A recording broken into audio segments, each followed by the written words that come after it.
Okay, so this is where your jacket should be up to. So we've got our hemline basted, the collar and the lapel and top collar attached, and both sleeves attached.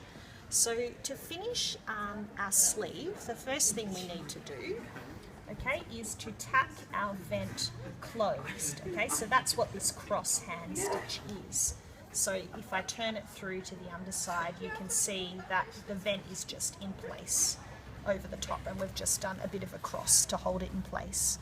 You then want to press up the hem allowance, okay, around the cuff, and we just want to baste a lot close to the edge all the way around the sleeve to hold that hem allowance up in place. But if I turn it through again, you can see how I can still access the seam allowance. So make sure that you don't do that basting around the sleeve too close in to the edge of your hem allowance. So it should probably just be about 1 centimetre away from the edge.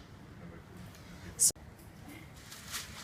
and the last step that we need to do before we can start to tackle the lining is along the lapel.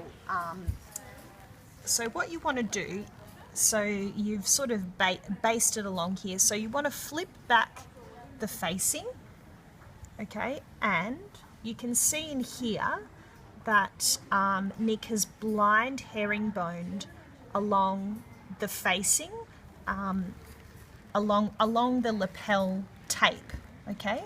So that's just to stop the, you can still see it's quite flexible, so it can move inside the jacket, but it just helps to keep the facing in place. Okay, so he's tacked actually all the way down, probably to where you finish that basting there. So the most important thing is the stitches shouldn't be seen from either side, so that's invisible. Okay, so make sure you're using your silk thread. Okay, so now we're going to turn to the vent section. Right, so you should have the wool side pressed in this direction. Okay, it's probably a good idea if your jacket isn't looking like this once you open it, okay, that you go the other way. Lily, you're the only exception. Okay, so if I turn that wool one back, so we've got a little bit that we need to cut away here. So you can see the vents being pressed back, and I've got my hem pressed back. So the first thing I want you to mark is following 1 centimetre in from where that vent finishes. Okay, and you're just going to mark like this. Okay, so essentially what we've now got is our seam line. We then want to mark 1 centimetre above the hemline, okay, and 1 centimetre in from that line that we just marked there. Okay, so now when I fold that out, I'm going to continue that 1 centimetre along that hemline,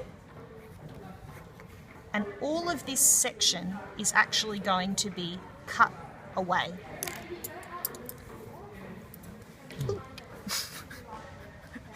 Sorry about that, just knocked my head.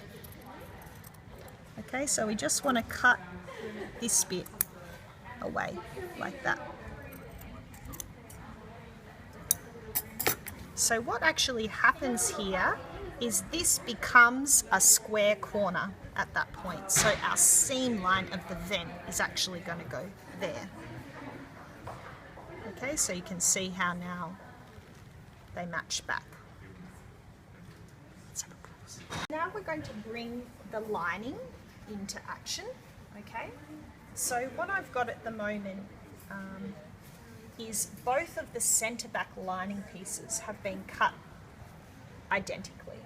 Okay, so it's best to, when you're cutting one away, that you figure it out on the jacket. So basically what I've got here is the right side of my lining facing up, okay? Because I want the vent, the lining's going to sit like this in the jacket. But if you remember, now that we've cut that section away, this side, so our calico side, actually this vent section needs to be cut away to reflect this shape that's going to be cut here.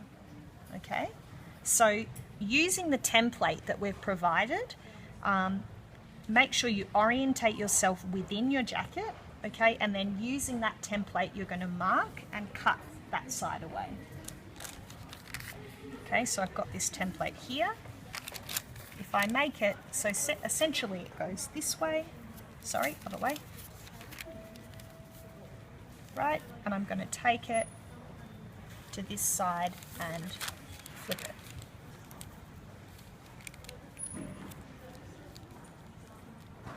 And then I'm just going to mark with chalk the seam line. Okay, if you want, it's probably a good idea to rule that one, just so it's nice and accurate. As you can see here, I just went a little bit.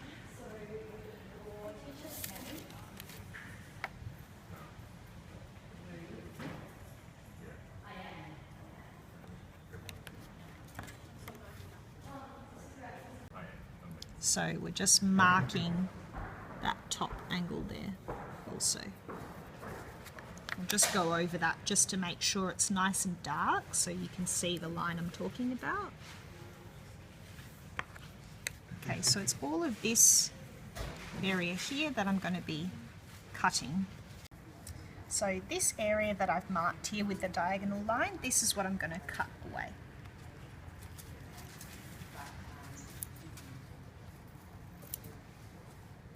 So you want to be really accurate with this.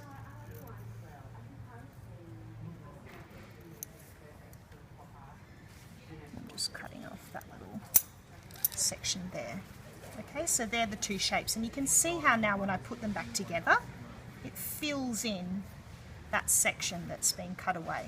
Right, so because these are the right sides, simply take the side that you've cut and put it on top, and then we're ready to construct our centre back seam. So at this point here, just before we go to the machine, we just want to mark back 1 centimetre along the vent line, okay, and our centre back seam. So we're just finding that intersecting point.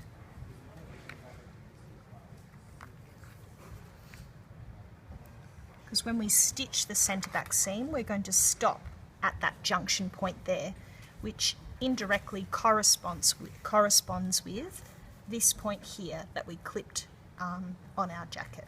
Okay, so now we're ready to go to the machine.